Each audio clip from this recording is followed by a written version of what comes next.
Hey, this is a review of the Progressing Teacher course here at BYU-Idaho. I don't even know myself anymore after taking this course in a good way. As I started putting this together, a few comments on what happened in the Progressing Teacher course and my experience. And to do that, I thought back to week one of the course and I realized, wow, I cannot believe that was just 13 weeks ago. And a lot of that change has come in the form of confidence and feeling part of the BYU-Idaho community.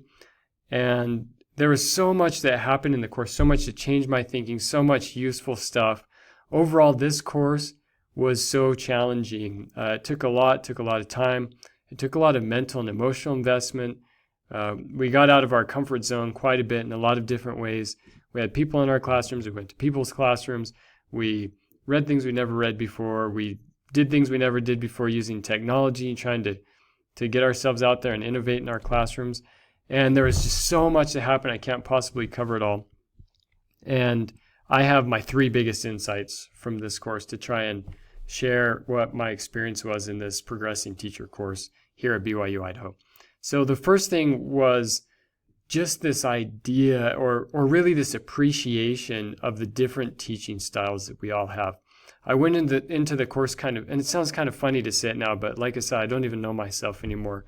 I've changed so much over the course of this semester, taking the Progressing Teacher course. But when I went into the course, I was really interested I didn't think there was only one teaching style or one right way to teach, but I went into the course thinking, hopefully I'll learn what some of the right ways to teach are. And I've realized now that that's totally the wrong question. And I've really come to just appreciate all the different teaching styles there are.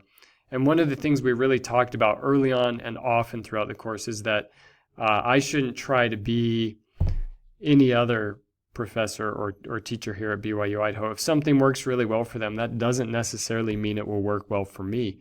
I can see them. I can be inspired by some of the things they're doing. I can try that out in my classroom. But the big thing is really kind of keeping tabs on what things are working for me in terms of creating disciple leaders, in terms of increasing the knowledge that students have, their passion for the discipline, their skills. And so really there are as many different teaching styles as there are people teaching here. And for me, that was just mind-blowing to realize. Like I said, it sounds obvious now, and I should have realized it. And it's probably hard to appreciate even hearing me say it. But really, if you really stop and take stock of yourself and ask yourself, am I comparing myself to other people? Am I thinking, oh, they're doing team-based learning, so they're better than me? That's like this more complicated, super great pedagogy, so they're better than me, or man, they're doing this really innovative thing, or this teacher's so good at challenging students and encouraging them to fix their mistakes, but does it in a loving way. Well, that's kind of the mindset, that shifted for me. It was going from that to saying like, oh, that's really cool, the love they show for their students, even while they're correcting them. And I wonder if I could pull that off somehow, but remaining me at all times. And to me, that was just huge, and it's something I really appreciate that was emphasized throughout the course.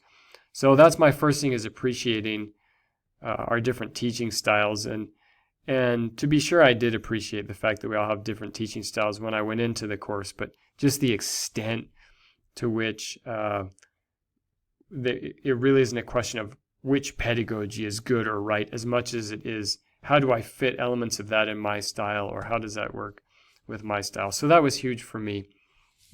The second thing was seeing the different teaching styles. And by that, I mean actually seeing different teaching styles.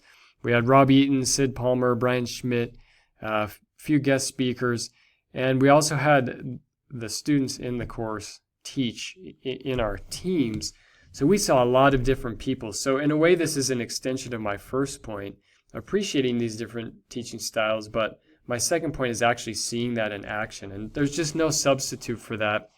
And throughout the semester a few times, it was really helpful for me when I would get stuck thinking like, oh man, how do I manage that closing portion of the course, that last 5 minutes or 10 minutes when the students are, they're so engaged with an activity maybe, and I'm running up short on time.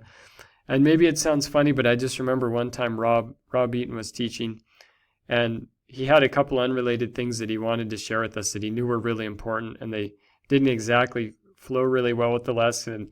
And he, with a smile on his face, he said, I'm just going to cram a few more things in here. Totally bad pedagogy, but I think they're helpful things. And I'm just going to cram these in here in the last 2 minutes. And I kind of started laughing at the time in a good way. I thought it was really awesome, but it was a real example to me of how things don't always have to be perfect or go down in a perfect way. And in fact, my main point with this when I started sharing that example was that actually seeing Rob teach and do that made it so that when I came up into that situation, I realized that it's okay. Sometimes it's like that. And a couple of times I squeezed in a couple of things that didn't necessarily relate to the lesson. And I didn't feel bad about it because I had seen it in action. I'd seen that sometimes that's just the way it is and things aren't always perfect. So actually seeing that was totally invaluable. It was just wonderful. A few people teaching did things I never would have thought of doing, and encouraged me to try some things out. Some of the just ways people ask questions or got us started off with a hook to get us thinking. More things than I can name happened that I just took notes on and have them on hand now, and I'm going to try those over the coming years. I'm sure it will take years to kind of experiment with all of them. So that's my second thing, was actually seeing the different teaching styles in action and seeing these different ways and these different personalities, and just seeing that teaching works in a lot of different ways for a lot of different personalities. But at the same time, having seen them in action allowed me to sort of take them and make them my own on the fly in class sometimes, and sometimes with some advanced planning, but seeing different teaching styles, number 2. So my third thing, and maybe for me this is the biggest, is developing this sort of lasting collegiality. Rob Eaton, Sid Palmer, Brian Schmidt, they were amazing. One time I just went up to Rob after class and I said, man, one thing I've really loved is being there for students before class and after class. And this semester I have back-to-back classes, and I just can't think of a solution to this. And I thought, man, as soon as I said it, I felt kind of bad asking, because I thought, I don't think there's a good answer to this. I think I already know the answers. It just doesn't work. And Rob said, he just gave me this little piece of advice. He said, sometimes when I've had that, I just ask the student, hey, what you have to say is so important to me, and I'm on the way to my next destination here. Why don't you walk with me and we'll talk as we walk. I used that so many times this semester, and it was great. Students loved it. In fact, it was kind of really meaningful to them that I had time for them when I was busy and not just when I wasn't busy. So it turned this thing that to me was kind of this less desirable situation into something that was almost even better, because students were like, wow, you have time for me even as you're headed off in a hurry to another class. And that was thanks to sort of this collegiality that I was able to develop with Rob. Brian Schmidt, I mentioned that I like team-based learning, and Brian is interested in team-based learning.